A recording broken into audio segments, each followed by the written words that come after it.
Bang! O som metálico da ferramenta batendo contra a fibra de carbono cortou o ar silencioso da tarde. Willowbrook, geralmente um bairro pacato, respirava rotina e moderação. Famílias cuidavam de jardins impecáveis, enquanto o canto distante de pássaros completava a sinfonia de ordem. O policial Hank Rivers ria com malícia, uma risada áspera que carregava rancor.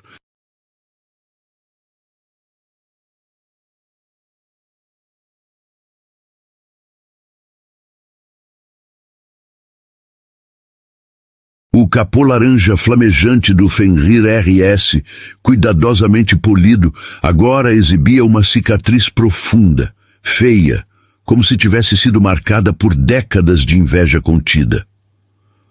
Não preciso de gente como você, com seu barulho e sua ostentação, transformando isso em um caos, resmungou Hank, enquanto o cacetete golpeava novamente, desta vez espalhando fissuras pelo para-brisa do carro, como uma teia grotesca.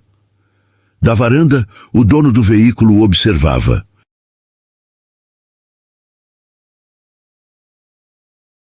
Elias Donovan, trajando uma camisa de linho bordô que reluzia sob a luz da tarde, mantinha o olhar calmo, quase curioso. Cada golpe parecia apenas uma confirmação de algo que ele já sabia. O homem diante dele não compreendia o verdadeiro poder que tinha em mãos. Hank, consumido por raiva e inveja, não fazia ideia de que acabara de vandalizar o carro de um dos maiores defensores do sistema federal, um homem que desmontava impérios criminosos com precisão cirúrgica.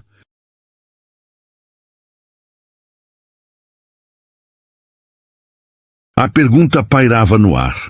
O que acontece quando um policial amargurado tenta intimidar alguém que possui todo o poder legal ao seu alcance? Enquanto isso, no bairro, a vida seguia como se nada tivesse acontecido. No sábado ensolarado, as ruas de Willowbrook brilhavam sob um cuidado quase obsessivo. Jardins perfeitamente alinhados, calçadas impecáveis, sistemas de irrigação sincronizados produzindo uma harmonia quase musical.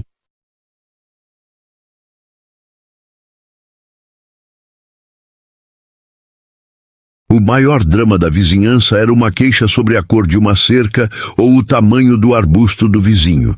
E ali estava Elias, chegando não com discrição, mas com o rugido de um motor V12.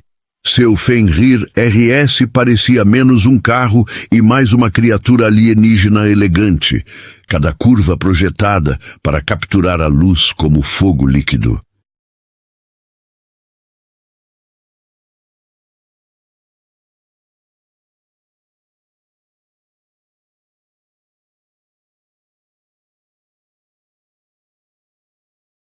Deslizou pela rua como se cada metro fosse seu território, até parar diante da maior casa do quarteirão.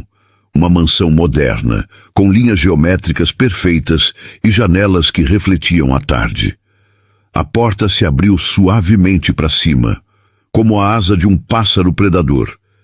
Elias emergiu, calças de linho preto, mocassins italianos, postura impecável, alto, esguio, a pele de tom café profundo, o rosto que carregava inteligência e charme contidos.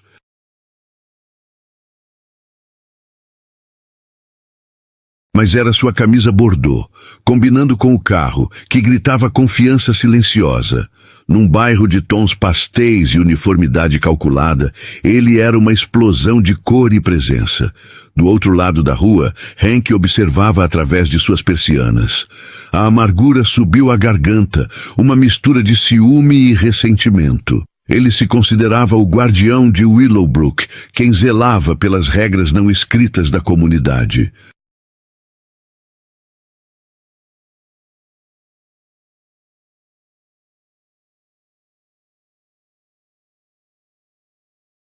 Cada detalhe de sua vida tinha sido meticulosamente planejado para manter a ordem, e este estranho, com seu carro, sua presença e seu estilo, representava tudo o que ele desprezava.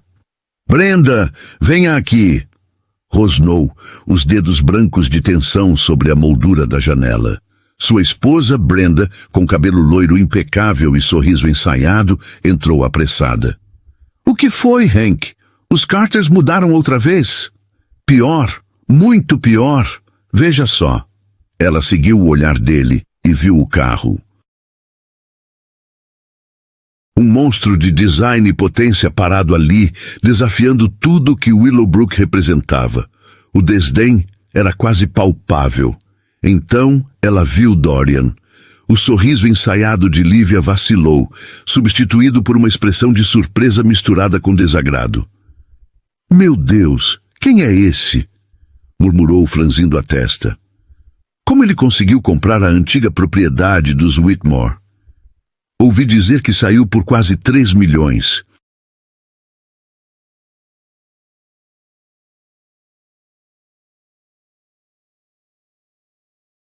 Na mente de Victor, seu marido policial, cada suspeita cínica começou a se alinhar, como peças de um quebra-cabeça distorcido. Este não era um homem de carreira comum ou de sucesso legítimo. Não. Ele deveria ter algum perfil suspeito. Músico famoso, atleta recém-contratado ou pior, algo ligado a negócios obscuros. A ideia de que ele poderia ser advogado, médico ou empreendedor em tecnologia era tão improvável que a mente de Victor rejeitou automaticamente.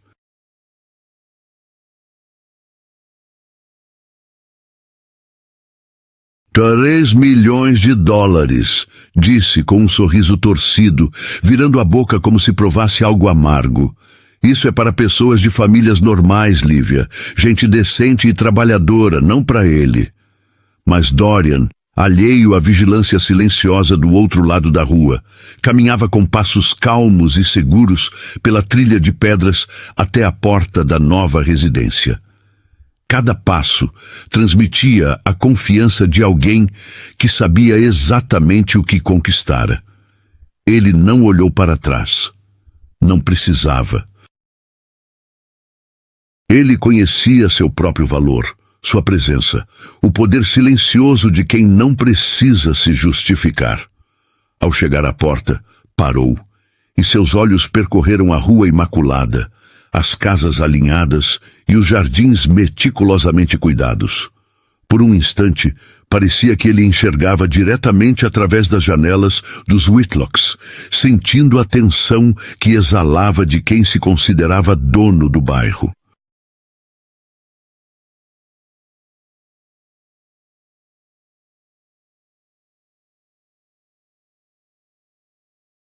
Experiência de vida havia aguçado nele essa percepção. O peso do julgamento silencioso, da inveja disfarçada de superioridade.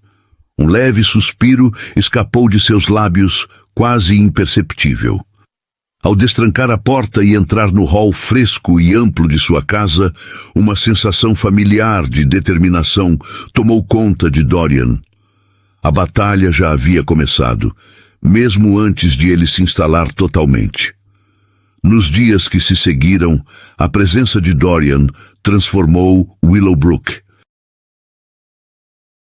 O Fenrir laranja flamejante, estacionado na garagem em frente à casa dos Whitlocks, tornou-se uma provocação diária para Victor.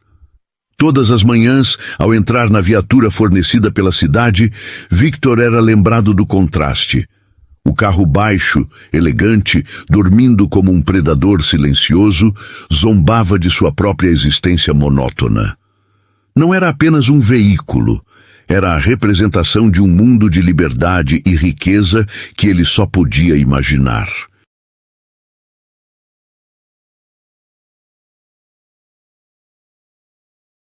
Na mente de Victor, cada detalhe da vida de Dorian era uma afronta pessoal.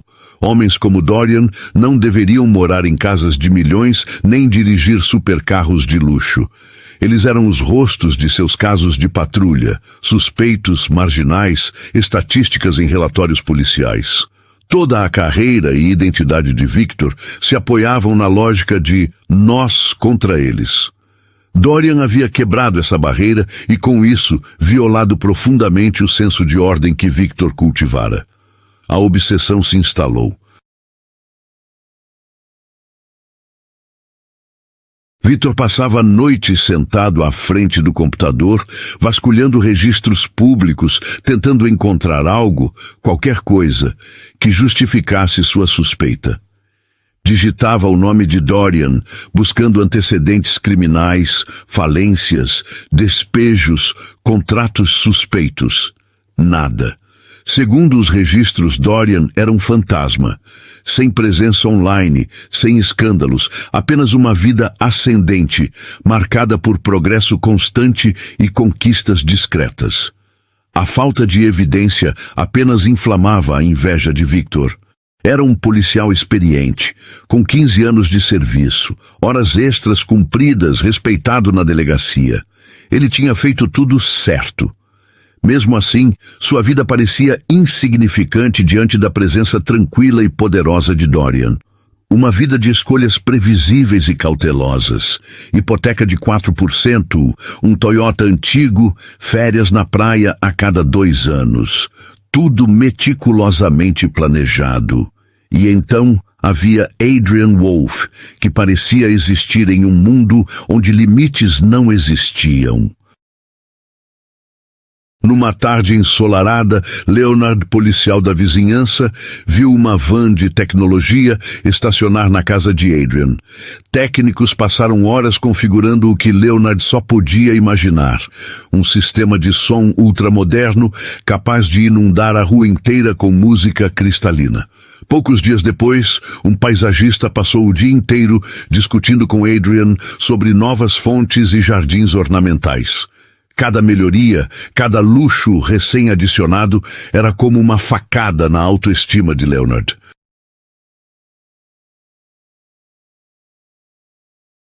Sua própria casa, que antes parecia impecável, agora parecia apertada e datada. Seu carro confiável, um Toyota, parecia uma relíquia sem vida. O que começou como desagrado se transformou rapidamente em um ódio profundo. Um ódio que Leonard bebia todos os dias, secretamente, enquanto observava o outro lado da rua. Ele era o rei do seu bairro. Agora havia um novo rei, com um castelo ainda maior ao lado do seu. No mundo de Leonard, só havia espaço para um. Após uma semana de observação silenciosa, Leonard decidiu que era hora de agir. Espiar pelas persianas não era mais suficiente. Ele precisava afirmar sua posição de autoridade, deixar claro quem mandava em Hawthorne Hills. Escolheu uma manhã de sábado ensolarada para a visita amigável. Adrian estava na garagem, polindo meticulosamente o capô laranja de seu Fenrir RS. A luz atravessava a porta aberta, destacando cada curva perfeita do carro.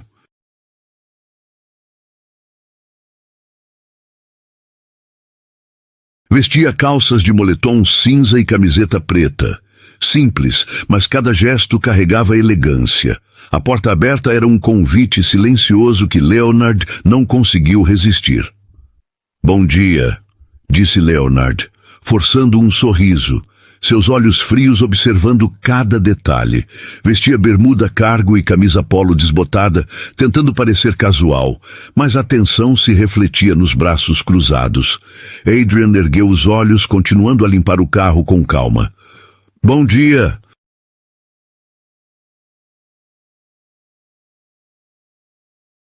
Leonard Hawthorne, disse, dando um passo à frente, mas sem estender a mão. "Moro bem em frente e queria oficialmente bem-vindo ao bairro. É um prazer finalmente conhecê-lo." "Prazer", respondeu Adrian com um leve aceno. "Este é um bairro tranquilo, gosto de manter assim." Leonard desviou os olhos para o carro, demorando-se na linha fluida do Fenrir RS, misturando admiração fingida com crítica implícita. "Belo carro. Aposto que deve ter potência de sobra."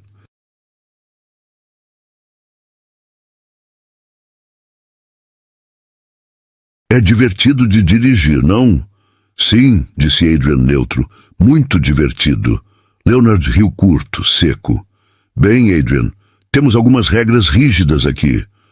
A associação de moradores leva a paz muito a sério. Nada de barulho alto, nem música com janelas abertas. Este é um bairro para famílias. Cada palavra era um dardo disfarçado de cordialidade. Adrian, porém, permaneceu tranquilo, apoiando-se levemente no carro. Entendo perfeitamente, Leonard.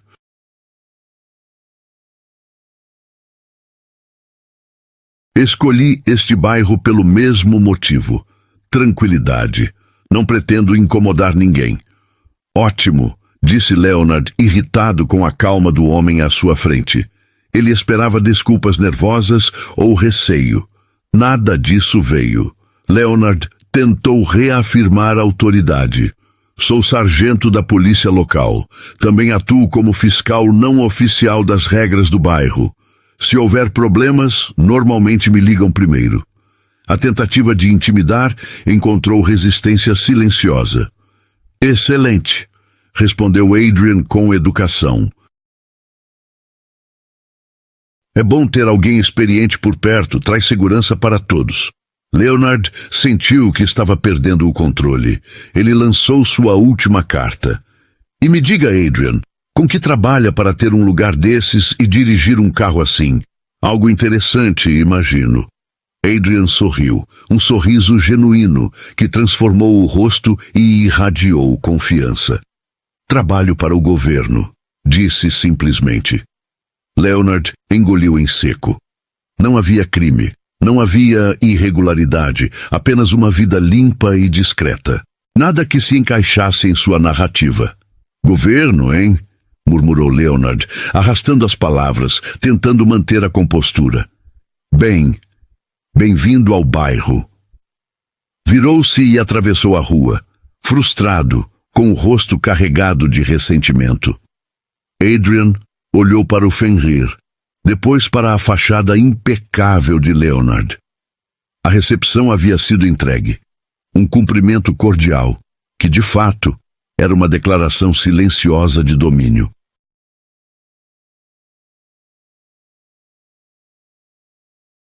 Adrian entendeu, com a certeza cansada de alguém que já enfrentou situações semelhantes, que aquilo era apenas o começo. O primeiro movimento do valentão tinha sido feito. O jogo começara. A tentativa de Leonard de intimidar Adrian durante a conversa de boas-vindas não funcionara. Na verdade, apenas o motivara. A calma inabalável de Adrian não era submissão, mas a confiança silenciosa de quem sabe seu valor e se recusa a se dobrar às regras de alguém menor.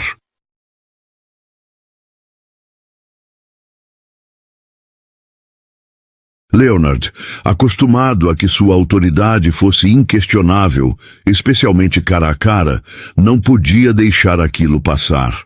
Se a pressão psicológica inicial falhasse, ele recorreria à arma mais poderosa à sua disposição, seu distintivo, a viatura e a presença intimidante da lei local.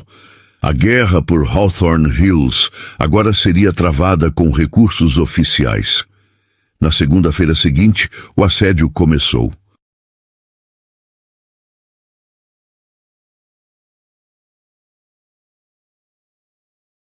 Leonard trocou seu turno para o rodízio noturno, garantindo uma desculpa legítima para patrulhar as ruas tranquilas após o anoitecer.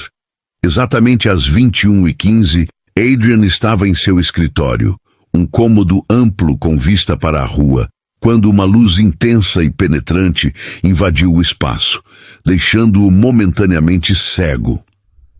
Lá fora, a viatura de Leonard estava parada em frente à casa, faróis de busca direcionados à janela de Adrian. Um feixe de luz implacável transformou o escritório em espetáculo público. O foco permaneceu por 1 minuto inteiro, antes de desligar parcialmente, mas a presença do carro se manteve imóvel por mais 30 minutos, como um sentinela silencioso. A mensagem era clara. Estou te observando. Posso agir quando quiser. No dia seguinte, a tática se tornou móvel. Adrian precisava sair para uma reunião na cidade. Ao sair da garagem, percebeu a viatura de Leonard estacionada no final da rua sem saída. Assim que entrou na estrada principal, o carro começou a segui-lo. Leonard manteve distância legal, sem ligar os faróis ou tentar pará-lo, apenas uma sombra constante no retrovisor. Era uma tática clássica de intimidação, tornar o alvo nervoso, induzir erros que poderiam justificar uma abordagem. Adrian, porém, dirigiu com perfeição absoluta, sinalizou corretamente, manteve a faixa, respeitou os limites e fez cada curva com suavidade. Após pouco mais de 3 quilômetros, Leonard desligou abruptamente, mas a mensagem já estava entregue. Estas ruas podem ser minhas, posso te seguir, posso interferir quando quiser. O assédio continuou de diversas formas. Leonard passava lentamente pela frente da casa de Adrian durante seu turno, estacionando ocasionalmente, deixando a barra de luz vermelha e azul uma ameaça constante. Consultava a placa do carro de Adrian repetidamente, esperando encontrar algo irregular. Nada. Cada consulta retornava limpa. Adrian Wolf. Sem multas, sem pendências, sem problemas. Uma tarde, um entregador deixou um pacote na residência de Adrian, plantas para o novo jardim. Ao vê-lo estacionado brevemente na rua, Leonard, mesmo de folga, correu furioso até o homem. "Você não pode estacionar aqui!" rosnou, autoridade autoimposta transbordando, apesar de não ter função oficial naquele momento. "Esta é uma rua residencial." "São só 30 segundos, disse o entregador confuso. "Não importa. Sou policial. Mova o veículo ou vou multar e rebocar."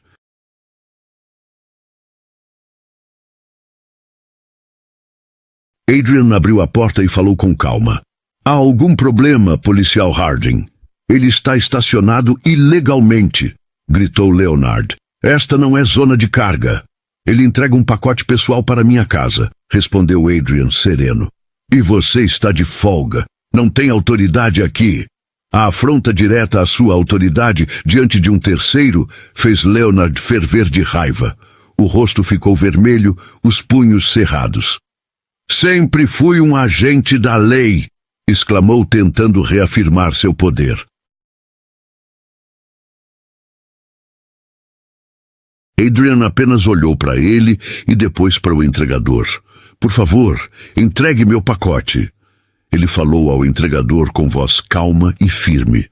O homem, ainda observando o policial enfurecido, rapidamente entregou o pacote a Adrian e assinou o comprovante antes de correr de volta para a van, sem olhar para trás.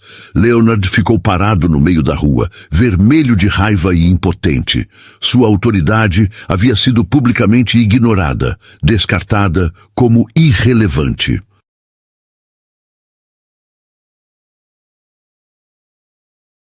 Lançou um olhar fulminante para Adrian, que apenas lhe ofereceu um daqueles sorrisos tranquilos e irritantemente confiantes antes de se virar e fechar a porta atrás de si.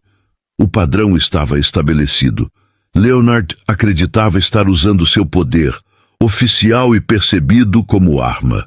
Adrian responderia não com medo ou raiva, mas com uma adesão silenciosa e inflexível à lei, um domínio no qual, sem que Leonard percebesse, ele era muito mais poderoso. Leonard achava que estava minando a paz de Adrian. Na realidade, estava apenas construindo o próprio caso contra si mesmo. No escritório de Adrian, longe do olhar hostil do vizinho, ele abriu um arquivo criptografado chamado Harding L. Cada incidente já havia sido meticulosamente documentado. Faróis de busca invadindo o quarto, datas, horários, duração, ângulo da viatura, gravações de vídeo armazenadas em um servidor seguro.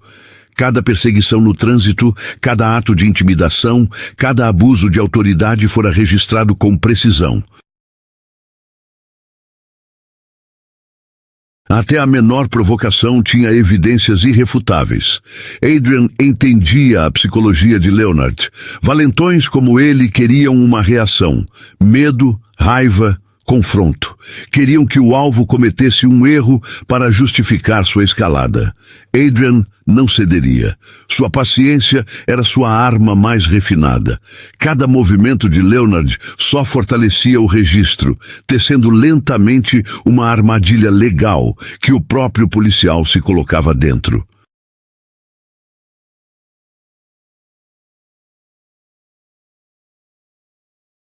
Sentado em seu pátio com vista para uma área arborizada, tranquila, Adrian segurava uma taça de vinho, contemplando o que havia pensado ser um refúgio. Ele já lidara com homens que comandavam cartéis internacionais, que mandavam matar testemunhas, que lavavam bilhões.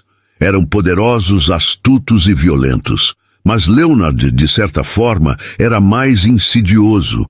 Era a face banal de um mal cotidiano, mascarado de autoridade.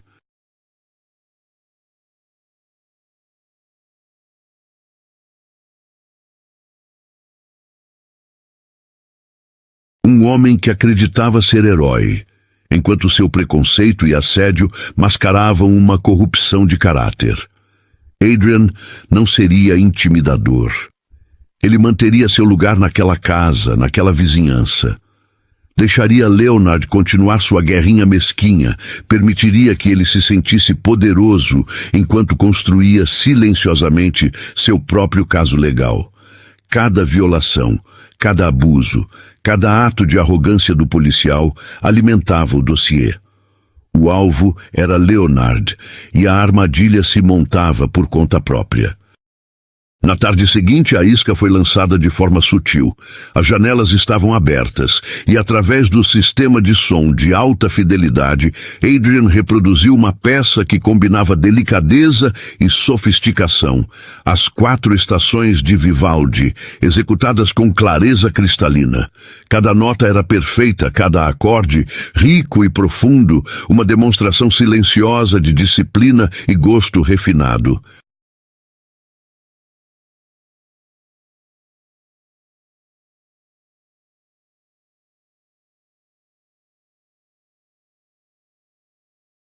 Leonard, no quintal, tentando montar sua nova churrasqueira, mal conseguia acompanhar o manual e sentia cada nota como uma afronta. Não era a música em si que o irritava, era a qualidade, a evidência de um mundo de cuidado, investimento e refinamento que ele jamais alcançaria. Para ele, cada acorde era uma provocação, uma lembrança de sua própria mesquinharia e da distância intransponível entre ele e Adrian.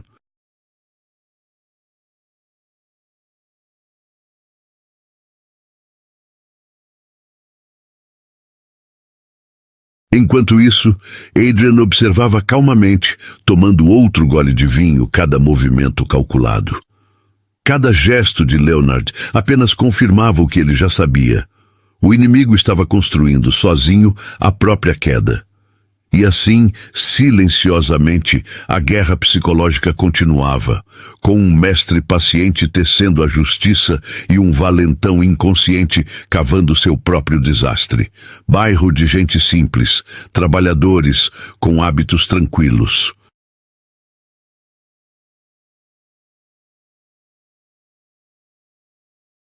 Dá para acreditar nesse cara?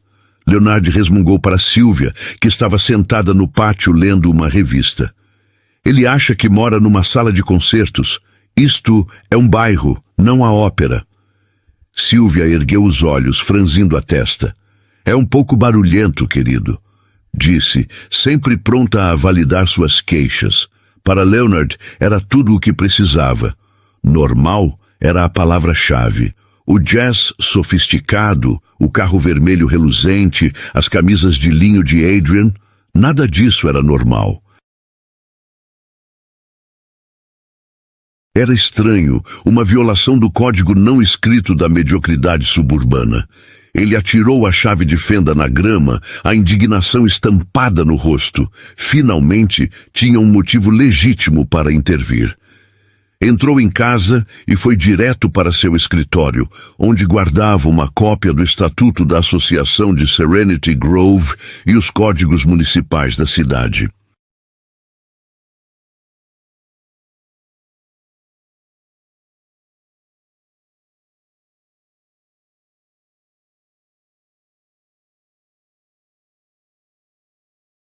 Encontrou a seção sobre ruído. Nenhum residente poderia fazer ou permitir qualquer ruído excessivo, claramente audível a 15 metros da divisa da propriedade. O coração de Leonard bateu mais rápido. A casa de Adrian ficava a menos de 15 metros. Música audível. Violação flagrante. Ele, Leonard, não era apenas um homem amargurado. Era um cidadão diligente, um defensor da lei, pronto para agir. Sem ligar para a polícia nem para a associação, ele decidiu intervir pessoalmente. Colocou a expressão severa que usava em abordagens de trânsito e caminhou com passos firmes pelo gramado, até o pátio de Adrian. Um ato deliberado de invasão. Adrian estava sentado, relaxado, com o laptop aberto. A música fluía suavemente, perfeitamente adequada para ele, mas claramente audível para Leonard. Erguendo os olhos, Adrian sorriu levemente.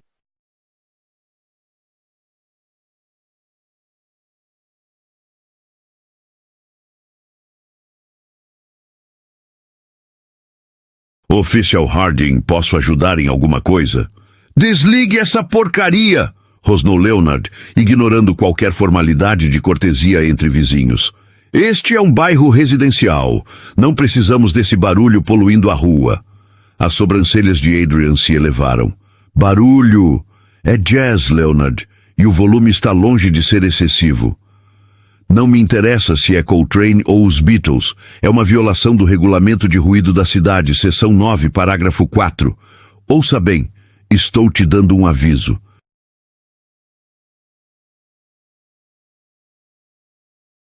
Desligue agora! Adrian avaliou Leonard. Reconheceu a raiva fabricada, a necessidade desesperada de um confronto. Ele entendeu.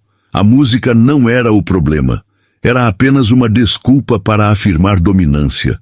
Poderia argumentar, poderia salientar que o volume estava moderado, poderia expulsar Leonard de seu pátio, mas escolheu algo mais sutil. Pegou o pequeno controle remoto sobre a mesa ao lado e desligou a música com um toque. O silêncio era mais profundo que qualquer nota. Isso é melhor para você, Leonard, perguntou calmamente. Leonard sentiu uma vitória instantânea. Um sorriso triunfante se espalhou pelo seu rosto. Sim, assim está certo. Mantenha assim. Aqui se valoriza a paz. Ficou ali um instante, esperando que Adrian parecesse intimidado. Mas Adrian apenas manteve a expressão tranquila e indecifrável, sem medo, sem raiva, apenas paciente. Leonard, convencido de seu triunfo, virou-se nos calcanhares e atravessou o gramado, sentindo-se o alfa. Na sua mente, a hierarquia havia sido restaurada. Ele não percebeu que sua invasão, tom beligerante e exigência infundada estavam sendo gravados pela nova câmera de segurança discretamente instalada por Adrian naquela manhã. O dossiê crescia silenciosamente. Cada vitória de Leonard era, na verdade, uma entrada detalhada, preparando o caminho para sua própria queda. No fim de semana, Leonard sentiu-se poderoso. Confrontou o vizinho, impôs sua vontade, fez cumprir as regras. Mas sua confiança se baseava numa interpretação equivocada. Ele via paciência como submissão, estratégia como fraqueza. Esse erro de cálculo levaria a um desastre iminente. Na terça-feira seguinte, um dia claro, Adrian decidiu levar o McLaren para uma estrada rural. Preparou o carro, portas abertas como convites, e colocou uma pequena caixa de som portátil na bancada da garagem. Jazz clássico tocava suavemente, perfeitamente dentro dos limites legais, quase inaudível da rua. Leonard chegou em casa e, ao avistar a garagem aberta e o carro vermelho, interpretou qualquer som como um insulto. Para ele, cada nota que escapava daquela casa era uma provocação, teste deliberado dos limites que ele acreditava possuir. sem perceber que estava mais uma vez sendo estudado, documentado e lentamente derrotado sem nem perceber. O bairro, antes sereno, parecia prender a respiração.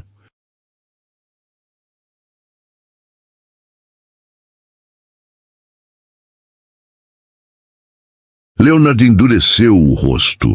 Aquela sensação de triunfo do fim de semana evaporou, substituída por uma fúria ardente.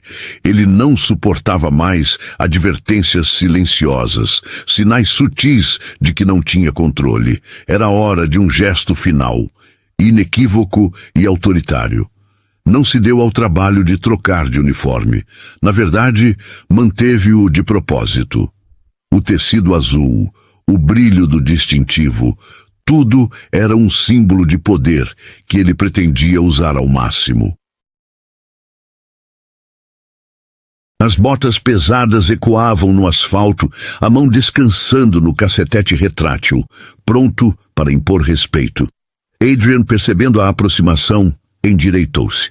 Parou de polir o painel do McLaren e o encarou sereno, desligando a música com um controle remoto antes mesmo que Leonard pudesse abrir a boca. Há algum problema, oficial? A voz calma, baixa, mas firme, carregada de uma autoridade silenciosa que não dependia de uniforme ou arma. Você sabe muito bem o que...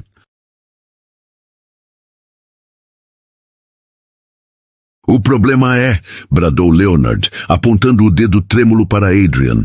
Eu te avisei sobre o barulho. É um bairro tranquilo. Você não entende? Você acha que as regras não se aplicam a você? Adrian manteve a voz baixa, firme, o contraste perfeito à tempestade diante dele. Não houve violação de nenhum regulamento. Você está na minha propriedade e está me assediando. A palavra atingiu Leonard como um soco. Assédio? Como ousava, mas ele não contava que seu próprio veneno seria usado contra ele. O riso áspero de Leonard soou como desespero disfarçado. Você não tem ideia do que é assédio, mas vai aprender. Pessoas como você acham que podem entrar aqui com seus carros chamativos e fazer o que quiserem. Ele avançou, tentando usar seu tamanho para intimidar, invadindo o espaço pessoal de Adrian. Mas Adrian não recuou. Firme como uma rocha, manteve-se impassível. Esta é a minha comunidade, Leonard cuspiu, quase no rosto de Adrian. Mantenho a ordem aqui há 15 anos. Temos padrões.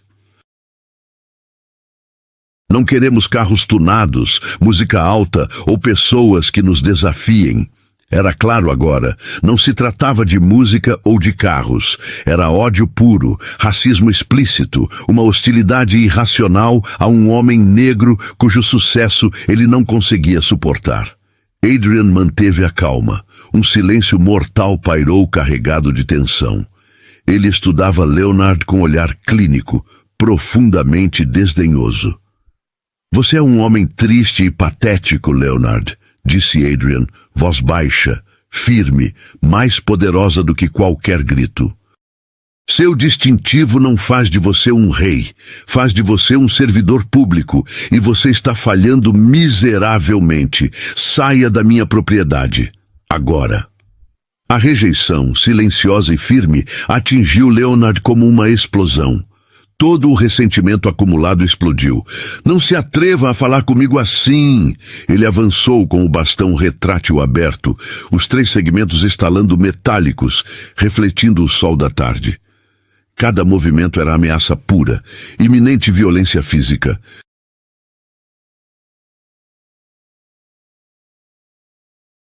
Você acha que este carro, esta casa, me intimidarão? Rosnou Leonard, a raiva condensada em cada sílaba. Este não é seu mundo. Este símbolo, esta perfeição, é errado. Você não tem lugar aqui. O McLaren vermelho, reluzente, não era apenas um carro. Tornara-se a extensão física de Adrian. Sucesso, confiança, serenidade. Um reflexo daquilo que Leonard nunca poderia compreender ou tolerar. Adrian não recuou, não hesitou.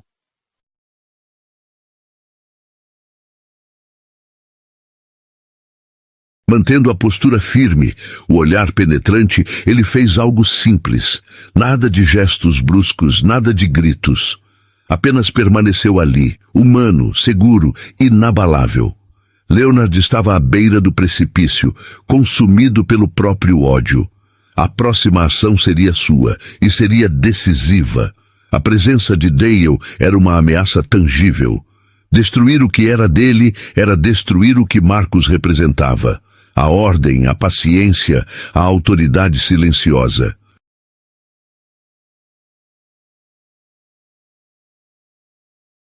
Mas Marcus permaneceu imóvel, como se observasse não apenas um ataque, mas a mente de um homem se desmoronando sob a própria fúria.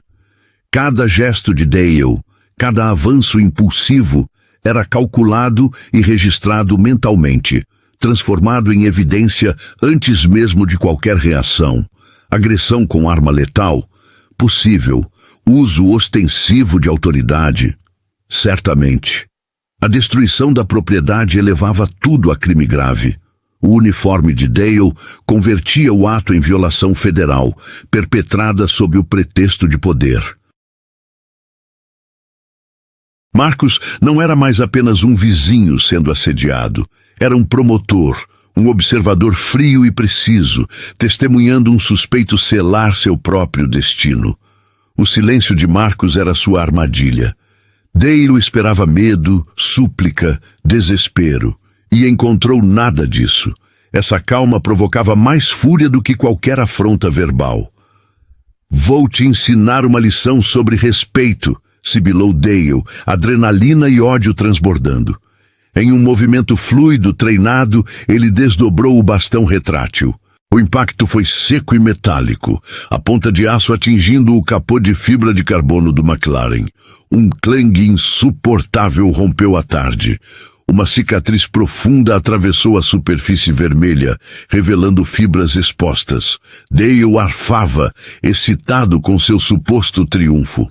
Ele acreditava que impusera sua vontade, que finalmente subjugara Marcus. Virou-se esperando horror, pânico, submissão. Mas Adrian não mudou.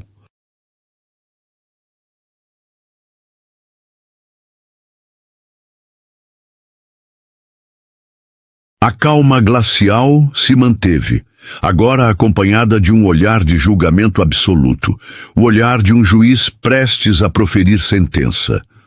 "Não basta", grunhiu Dale, erguendo o bastão novamente, desta vez mirando o para-brisa. O vidro estourou em teias de fraturas, espalhando fragmentos de segurança pelo interior de couro artesanal. A máquina reluzente agora carregava a marca de um crime. Dale ficou ali, respirando com dificuldade, convencido de sua dominação primitiva. "Você vai ouvir falar do meu advogado", cuspiu, tentando dar um verniz de legalidade ao que fora pura violência, mas ninguém mais acreditaria nessa versão. Ele havia cruzado todas as linhas, agredido propriedade, cometido vandalismo, demonstrado preconceito e ódio. Marcus observou cada detalhe, frio e clínico, enquanto Dale recuava, sua bravata dissolvendo-se em arrogância vazia. Marcus pegou o celular.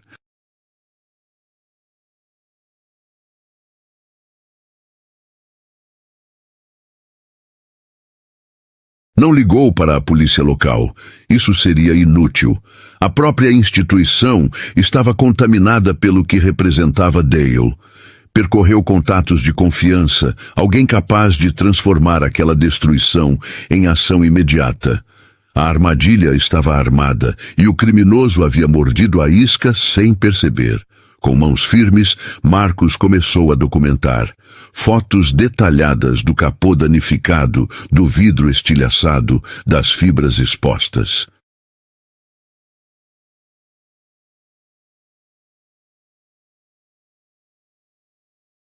Em seguida, ativou a gravação de vídeo, circundando o carro, narrando com voz baixa e uniforme.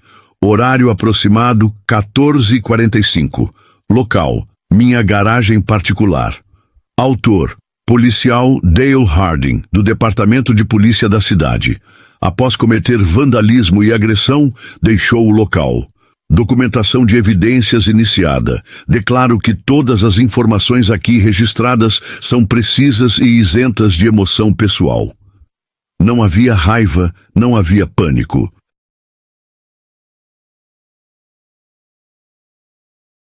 Apenas a execução silenciosa de um homem que conhecia a lei melhor do que qualquer outra arma. Marcos transformou o caos em evidência. Cada fragmento de vidro, cada fibra exposta, cada marca do bastão se tornaria prova concreta. Não apenas contra Dale, mas contra o ódio e a violência que ele representava. O silêncio da tarde retomou seu lugar, pesado e expectante.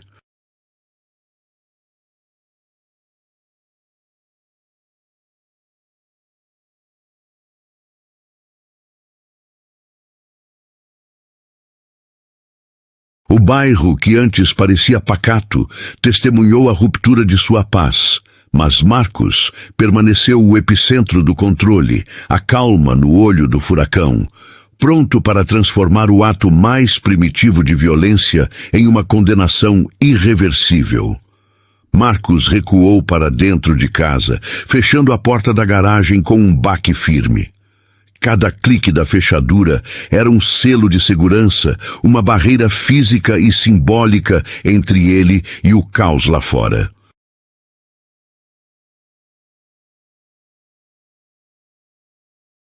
Sem gestos dramáticos, sem buscar conforto em álcool ou distrações, ele caminhou direto para seu escritório. Sentou-se atrás da mesa impecavelmente organizada, fotos, vídeos e arquivos digitais protegidos em seu servidor seguro, prontos para a análise. Com a disciplina de quem observa sem ser visto, Marcos abriu a transmissão da câmera de segurança de sua garagem. Tudo estava registrado. Vídeo e áudio em 4K, cada detalhe capturado com precisão cirúrgica.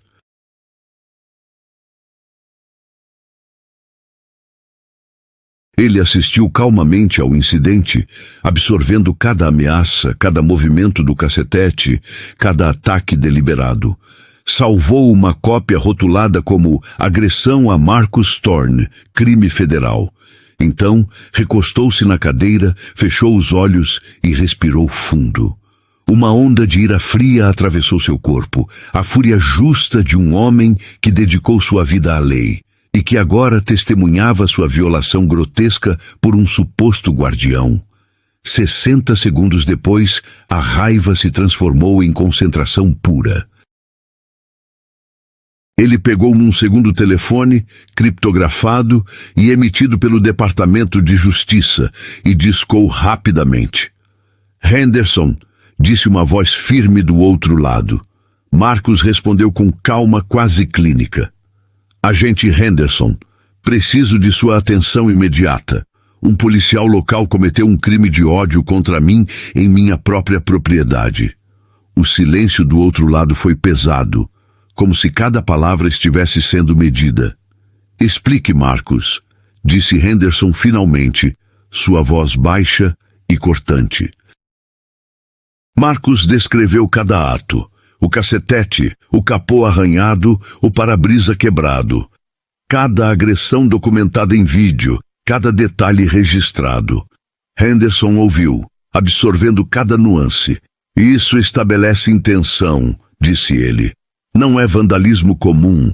É conspiração para privar um cidadão de seus direitos civis. Pegamos ele em flagrante. Marcos conhecia o protocolo. Henderson confirmou. Uma operação federal de alto alcance seria ativada imediatamente. Nenhuma interação com a polícia local, nenhum contato externo. Cada movimento de Dale seria monitorado, cada comunicação interceptada, cada evidência assegurada. Vindicator seria a palavra código para iniciar a ação.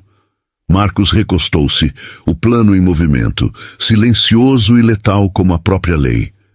Do outro lado da rua, na casa dos Harding, Dale explodiu pela porta da frente, vermelho e ofegante. Brenda correu para ele ansiosa.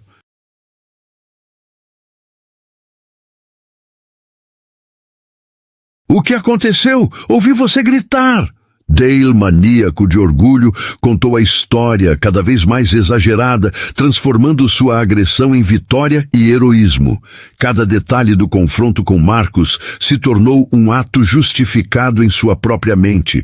Cada destruição do McLaren, uma prova de poder. Finalmente resolvi o problema, disse ele, jogando o cacetete na mesa. Ele não vai mais nos incomodar. Brenda sentiu um misto de excitação e medo.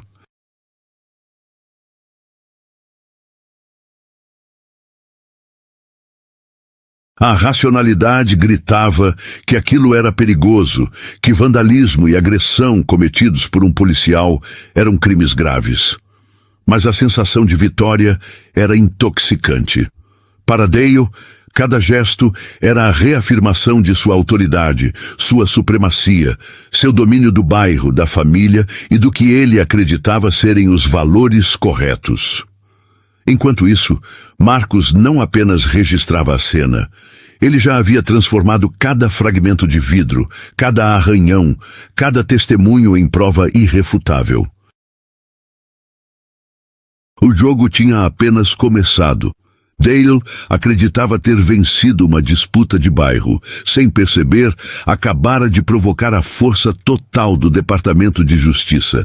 Cada ação, cada palavra, cada agressão tinha sido observada, documentada e agora fazia parte de uma tempestade institucional prestes a desabar sobre ele. O silêncio da tarde retomou seu lugar, pesado e tenso. A guerra não havia terminado, ela apenas começava.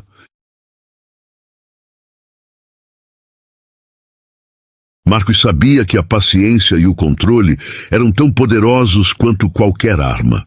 Dale acreditava ser o herói, mas de fato ele havia se tornado o alvo de um julgamento que não podia mais escapar. Do outro lado da rua, Dale e Brenda Harding se sentiam invencíveis.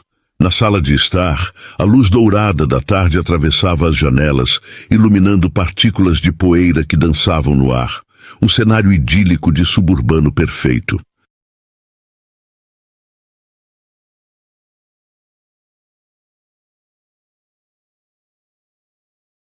Eles brindavam silenciosamente a sua vitória imaginária. Marcus, pensavam, estava aterrorizado, acovardado, impotente diante do poder deles. Viu, Bren? Nada. Ele não pode nos vencer. Mostramos a ele quem manda em Serenity Creek, disse Dale, cortando um bife com precisão e orgulho. Brenda levantou a taça de vinho sorrindo, contente com o que julgava ser uma lição bem dada. Para eles, Marcus não passava de mais um homem intimidado pelo status e pelo uniforme de Dale. Cada ato passado, cada agressão anterior, cada pequena intimidação havia sido esquecida, aliviada ou ignorada pelo Capitão Miller ou pelo sindicato. A justiça nunca os alcançara, e o mundo parecia girar em torno de seu poder absoluto. Eles não perceberam a van discreta estacionada a 3 quarteirões de distância, equipada com antenas de micro-ondas e sistemas de escuta. Nem notaram o momento em que seu Wi-Fi os traía, invadido silenciosamente pela equipe de segurança cibernética do FBI. O drone quase invisível pairava sobre o telhado, observando cada movimento com precisão térmica e sonora. A falsa sensação de segurança os transformara em alvos expostos, répteis em um terrário que julgavam inviolável. No escritório de Marcus, cada tela mostrava uma perspectiva diferente da casa dos Harding.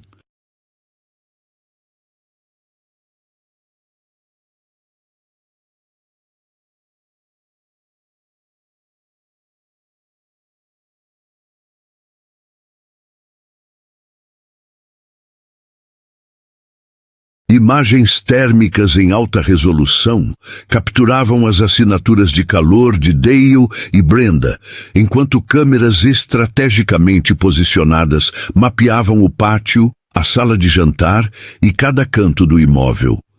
2 analistas monitoravam linhas de dados em tempo real, captando o tráfego de celulares e dispositivos sem fio. Uma operação federal de precisão milimétrica estava em andamento, silenciosa, letal e implacável.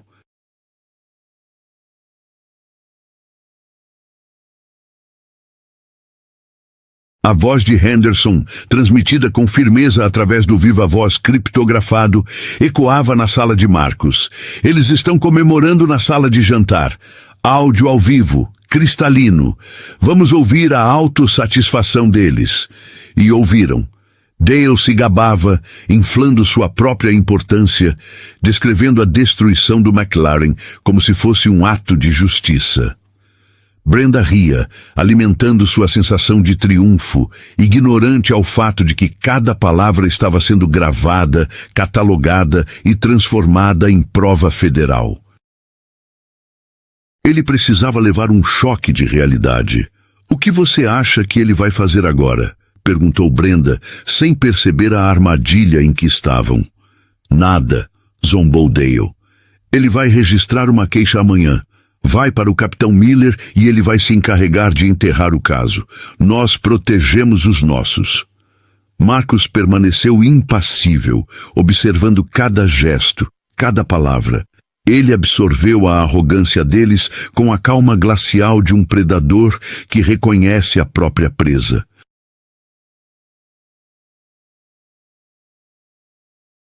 Cada frase pronunciada era mais uma prova de conspiração, mais um indício de crime de ódio, mais um passo em direção à responsabilização federal. Cada palavra deles vale anos de prisão federal, disse Marcus ao agente Henderson. Eles realmente acreditam que são intocáveis. É o escudo da mediocridade, respondeu Henderson. A intimidação deles só funciona com quem não pode se defender. Estamos coletando tudo, dados financeiros, e-mails, mensagens de texto. Este é um padrão, uma podridão profunda, não um incidente isolado. Na tela de Marcus, extratos e planilhas revelavam hábitos criminosos de Dale Harding, dinheiro não registrado, evidências ocultas, transações suspeitas. Cada descoberta acrescentava camadas de peso ao caso. Ele não era mais apenas um vizinho atacado. Marcus Thorne transformou o crime pessoal em uma investigação federal de proporções extraordinárias.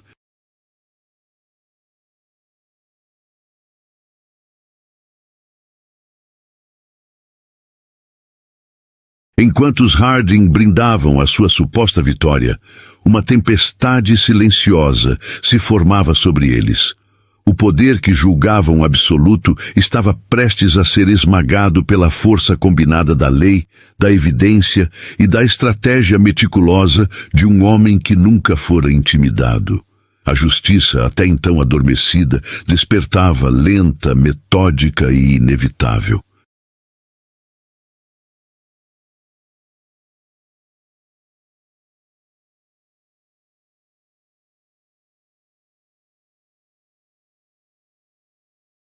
As discrepâncias nas apreensões de drogas de Dale Harding não eram apenas números perdidos na burocracia.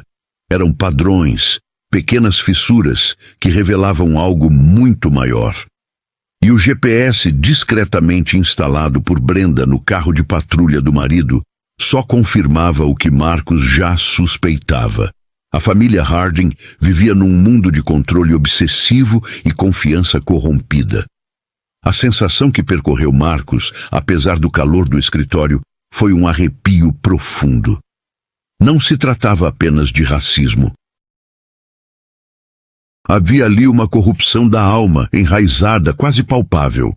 O ódio deles não era isolado, era sintoma de ganância, insegurança e sede de dominação. Eles não são apenas criminosos, Marcus, são caricaturas de si mesmos, disse Henderson, a voz carregada de pesar e indignação. Sinto muito que você tenha sido alvo disso. Quando você me disse que compraria esta casa, fizemos nossas verificações. Era para ser um lugar seguro, tranquilo.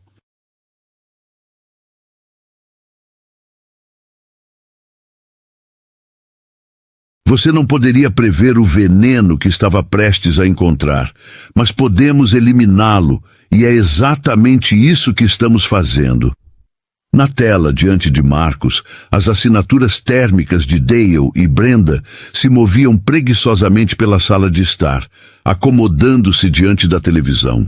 Pareciam tão comuns, tão banais, dois cidadãos comuns assistindo TV em uma noite de terça-feira.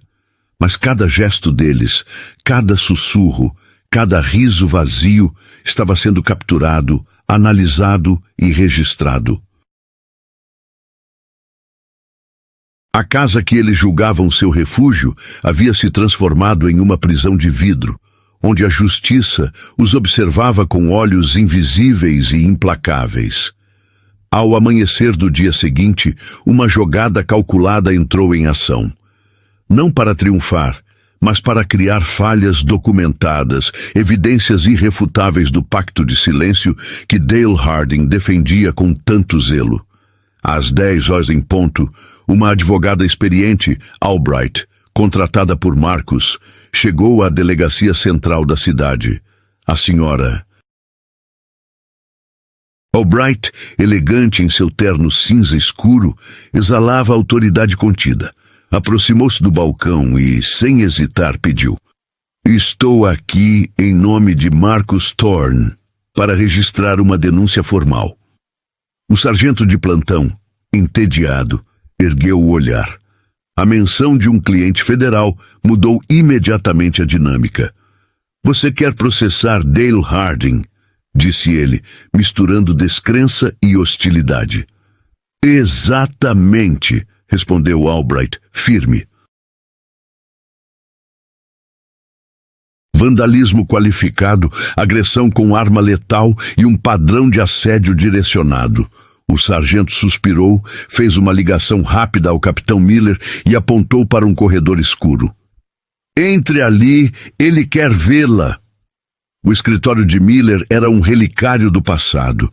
Paredes cobertas de fotografias amareladas e certificados. Uma grande mesa de metal abarrotada de papéis. O capitão, quase sessentão, representava o tipo de autoridade que priorizava lealdade sobre justiça.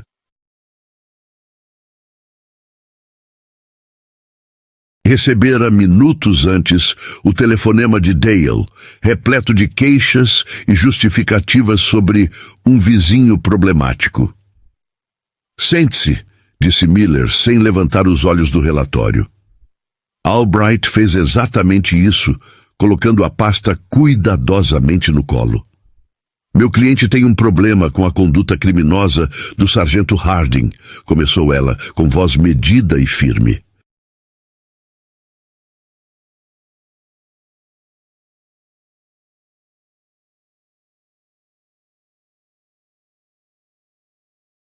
Ontem à tarde, Harding invadiu a propriedade de Marcus Thorne e, após insultos raciais, destruiu o para-brisa e o capô do veículo de meu cliente.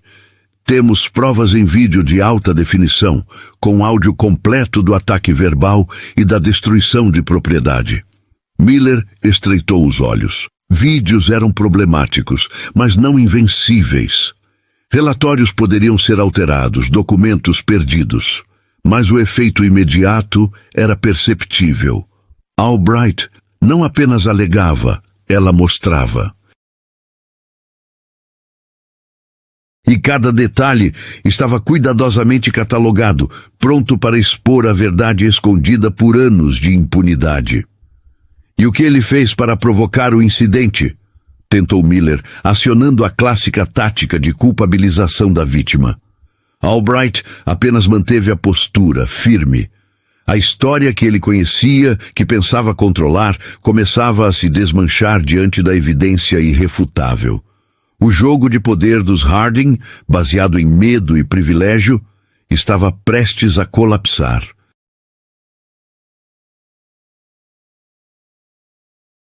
A justiça não precisava gritar. Ela apenas esperava o momento certo para agir. Ele estava em sua própria garagem, ouvindo música em um volume razoável, disse a senhora Albright, a voz cortante e gelada como aço. "Certo", respondeu Miller, inclinando-se levemente para a frente, sua máscara de desdém substituída por uma preocupação paternalista. Olha, conselheiro, conheço Dale Harding há mais de 20 anos. Ele é um bom policial, impulsivo às vezes, mas bem intencionado. Isso aqui parece uma briga de vizinhos que saiu do controle. Seu cliente é novo na região, provavelmente não entende como as coisas funcionam por aqui. Meu conselho? Diga a ele para voltar para casa, acalmar-se e tentar ser um vizinho melhor. Registrar uma denúncia formal contra um policial condecorado só vai causar problemas a longo prazo. Nós cuidamos dos nossos. A ameaça implícita era clara.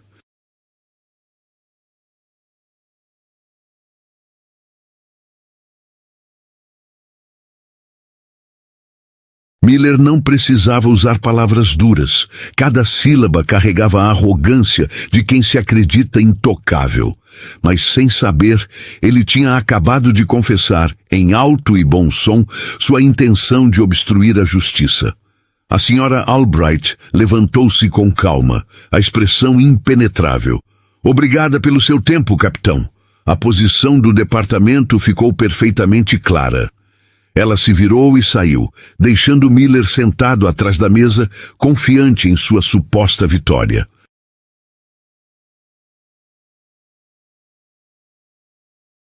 O que ele não sabia era que Albright carregava consigo um gravador digital de última geração. Cada palavra, cada pausa, cada ameaça havia sido registrada. Ele pensava que protegera sua delegacia. Na verdade, acabara de se tornar co-conspirador em uma investigação federal de direitos civis.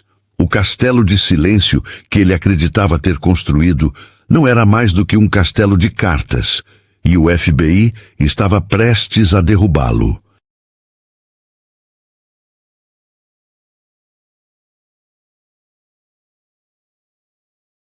Enquanto a noite caía sobre Serenity Creek, Dale e Brenda Harding celebravam, ignorantes da tempestade que se aproximava. Miller ligou para Dale, rindo, assegurando que tudo estava resolvido. Não se preocupe com nada, Dale, já passou. Considere isso história antiga. Eles dormiam tranquilos, seguros em sua arrogância, alheios à operação que se desenrolava do outro lado da rua. Marcus Thorne, porém, não dormia.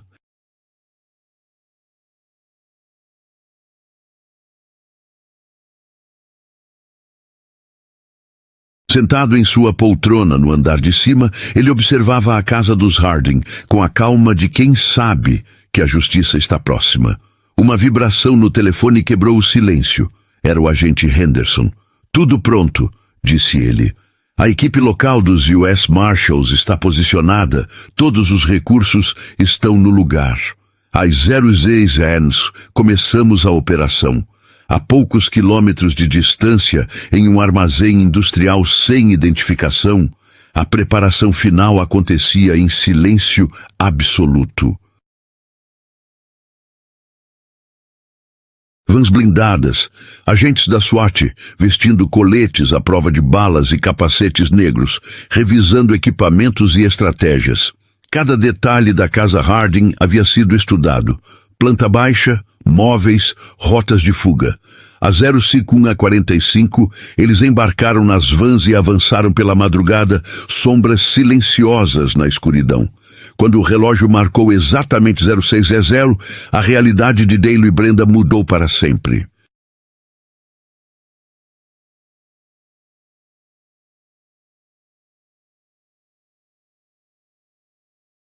Não houve toque, não houve aviso. Apenas uma explosão ensurdecedora na porta da frente que arremessou a fechadura para dentro, seguida pelo estilhaçar de vidro da grande janela da sala. Granadas de efeito moral explodiram, criando luz cegante e som ensurdecedor. O terror tomou conta imediatamente. Dale gritou, rolou para fora da cama, tateando no escuro por sua arma. Sem sucesso.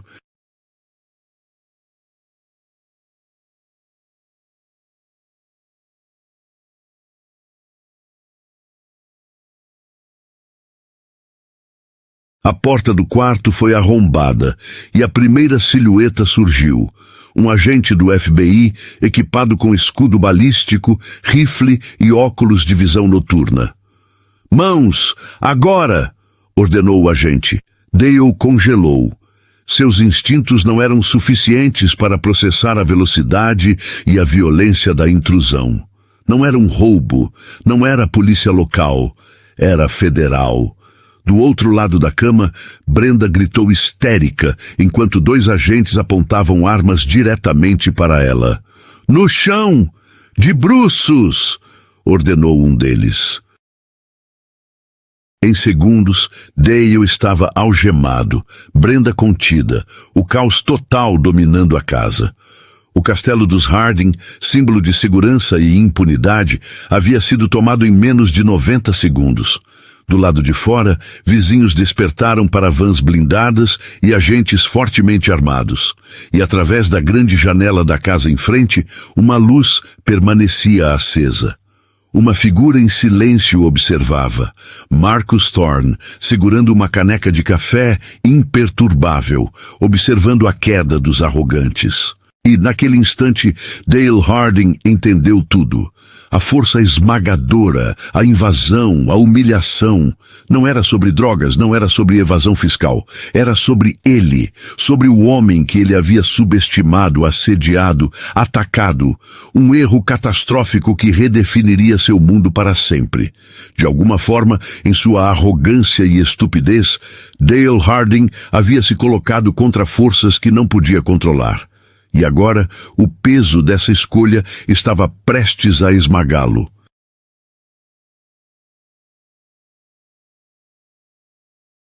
Assim que a porta do carro se fechou atrás dele, mergulhando-o na escuridão, a única imagem que permaneceu em sua mente foi o rosto frio e triunfante de Marcus Thorne na janela do outro lado da rua. O martelo havia caído e seu mundo desmoronava.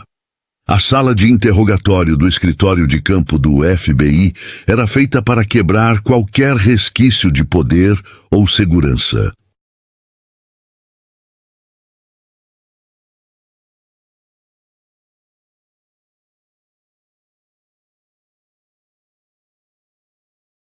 Sem janelas, paredes cinza opacas com propriedades de absorção sonora, uma única mesa de aço presa ao chão e 3 cadeiras de plástico rígido. Um espaço de privação sensorial onde apenas a verdade importava e os agentes ali eram mestres em extraí-la. Dale e Brenda foram separados, colocados em extremidades opostas do corredor silencioso. Os pijamas foram substituídos por macacões cinzentos desprovidos de forma, arrancando-lhes toda identidade suburbana. O medo tomava conta.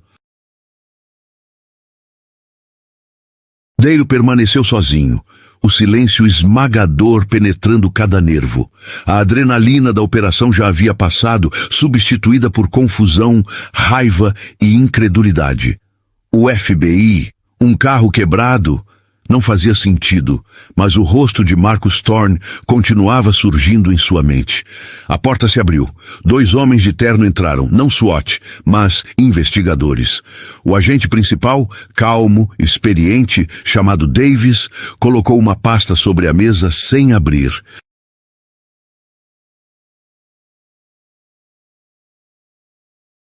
Sargento Harding, começou ele firme e direto. Sua vida como você a conhece acabou. Estamos aqui apenas para determinar até que ponto você quer cooperar para reduzir seu tempo em um presídio federal. Dale engoliu em seco. Não sei do que está falando, balbuciou. Sou policial, tenho direitos, quero meu advogado, meu representante sindical. Você terá advogado, disse Davis sereno. Mas aqui seu crachá não vale nada. Na verdade, será usado contra você. Você jurou defender a lei e a usou como arma. O coração de Dale afundou ao ouvir o nome de Marcus. Era ele. Um mal-entendido, tentou gaguejar. Uma disputa de vizinhos. Um mal-entendido quando você destruiu mais de $20 mil em propriedade privada usando seu bastão, sargento? A voz de Davis agora cortava como aço.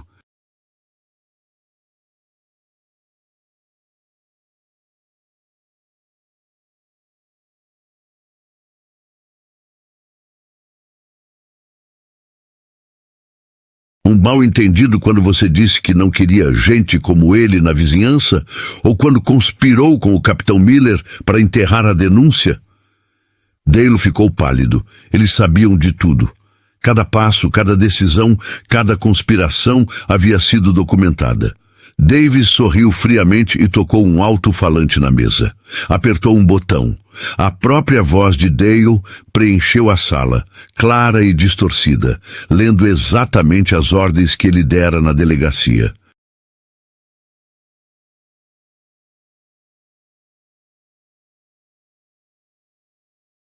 Cada palavra, cada instrução, cada tentativa de obstrução da justiça. No corredor, Brenda Harding tentava a tática da vítima, chorando, encolhida. Mas a agente Chen não se comoveu. Vamos falar sobre ontem, disse, fria. Sobre a conversa de seu marido e o vandalismo na garagem do Sr. Thorne. Ela mostrou a Brenda um laptop. A gravação de alta definição da garagem de Marcus deixou Brenda cinza de choque. Dale invadindo a propriedade, gritando, batendo no carro, destruindo o para-brisa. O áudio era perfeito. Cada palavra racista, cada gesto agressivo registrado. A culpa era irrefutável. E Brenda, ao tentar encobri-lo, tornava-se cúmplice. De volta a Dale, Davis deslizou uma fotografia sobre a mesa. Marcus Thorne rindo com o procurador-geral dos Estados Unidos. Sabe quem é Marcus Thorne, sargento? Perguntou Davis, quase sussurrando. Ele é procurador federal, um dos mais respeitados do país. E você, em sua infinita sabedoria, decidiu travar uma guerra pessoal contra ele. A ficha caiu. O homem que ele pensava ser uma vítima menor era, na verdade, uma força federal. Ele não tinha aliados, não havia capitão para proteger, nenhum advogado capaz de apagar o que havia feito. Ele havia detonado uma bomba sobre sua própria vida. O desmembramento começou lentamente. As horas seguintes foram marcadas por interrogatórios, auditorias financeiras e coleta de provas. Cada ato, cada mensagem, cada telefonema e cada arquivo digital foi analisado. O FBI não estava apenas punindo, estava erradicando. A operação atingiu até mesmo o Capitão Miller, retirado algemado de seu escritório diante de toda a equipe, humilhado publicamente e acusado de conspiração. O caso era incontestável. Evidências em vídeo, áudio e registros financeiros formavam uma montanha irrefutável. Dale Harding enfrentava acusações de crime de ódio, conspiração para privar cidadãos de seus direitos civis e obstrução da justiça. As vidas dos Harding haviam sido pulverizadas e não havia como voltar atrás. O mundo que conheciam, o poder que acreditavam possuir, havia sido completamente destruído. E no silêncio de sua cela, Dale e Brenda finalmente compreenderam a escala da tempestade que provocaram. Marcus Thorne não havia apenas vencido, ele havia reformulado por completo a realidade deles. A investigação do FBI não poupou ninguém.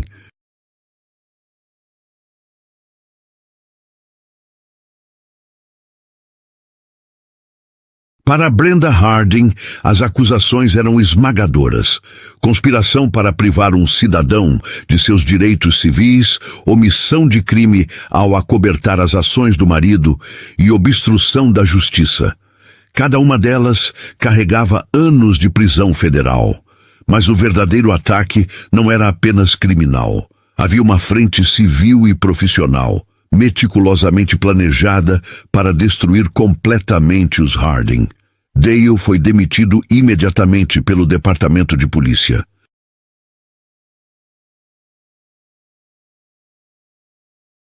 sem suspensão, sem investigação interna, apenas uma carta fria citando conduta imprópria e negligência grave. 15 anos de carreira evaporaram em uma manhã, sua aposentadoria congelada até o julgamento. Mais tarde, no escritório do FBI, advogados nomeados pelo tribunal reuniram-se com o procurador federal e uma mulher da equipe jurídica pessoal de Marcus Thorne, especialista em direitos civis. O promotor começou sem rodeios. Dale e Brenda enfrentavam de 7 a 10 anos de prisão. Não havia negociação para Dale. Para Brenda, apenas uma possibilidade de redução de pena mediante cooperação total. O advogado de Thorne explicou a segunda frente. Um processo civil contra ambos e outro contra a cidade, alegando supervisão negligente. A ação buscava indenização pelos danos ao veículo de Marcus, segurança reforçada, trauma emocional e punição por conduta maliciosa. O número final causou choque: os 50 drives.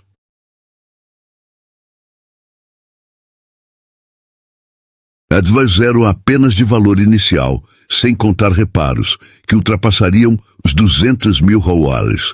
E isso, mesmo antes de considerar a penhora da casa dos Harding. Quando os advogados transmitiram a notícia nas celas, a reação de Brenda foi de desespero absoluto. A casa, símbolo de sua vida e status, estava perdida. Ela chorava, inconsolável, sua identidade social despedaçada. Dale, por outro lado, surpreendeu. Uma calma estranha tomou conta dele.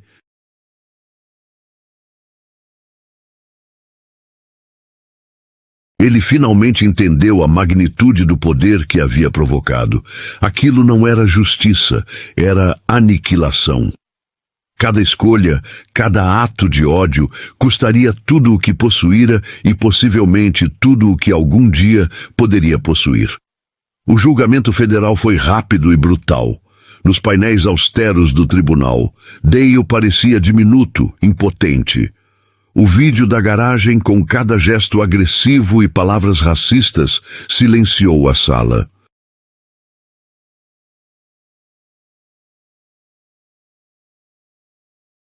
O áudio da sala de jantar, onde Dale e Brenda comemoravam o vandalismo, confirmou a conspiração e o preconceito. O testemunho do capitão Miller, humilhado, desmontou anos de silêncio e corrupção. Quando Marcus Thorne subiu ao estrado, o tribunal ficou em silêncio absoluto. Vestindo um terno cinza impecável, relatou os fatos com calma inabalável. Ele não precisava de retórica, nem de emoção. A verdade falava por si mesma. Dale não tinha defesa. Brenda não testemunhou. A acusação era irrefutável. Após 3 dias, o júri deliberou menos de 45 minutos, culpado em todas as acusações. O juiz severo condenou Dale a 7 anos de prisão federal e manteve a sentença civil, indenização e restituição à vítima. Dale se encolheu, o rosto pálido e suado, enquanto a sala testemunhava o colapso de uma vida construída sobre ódio e abuso de poder. 1 ano depois, Serenity Creek Estates havia mudado. A casa Harding, vendida em leilão, agora habitada por uma família diversa e cheia de vida. O McLaren de Marcus, restaurado, brilhava na garagem. Ele se sentava na varanda com um copo de chá gelado, em paz. Não buscava vingança, apenas justiça. A comunidade, exposta à corrupção e ao preconceito, começava a cicatrizar, aprendendo que o verdadeiro poder não está em intimidar, mas em agir com dignidade e firmeza. A história dos Harding se tornou um aviso duradouro. Ódio, arrogância e abuso de poder sempre têm um preço.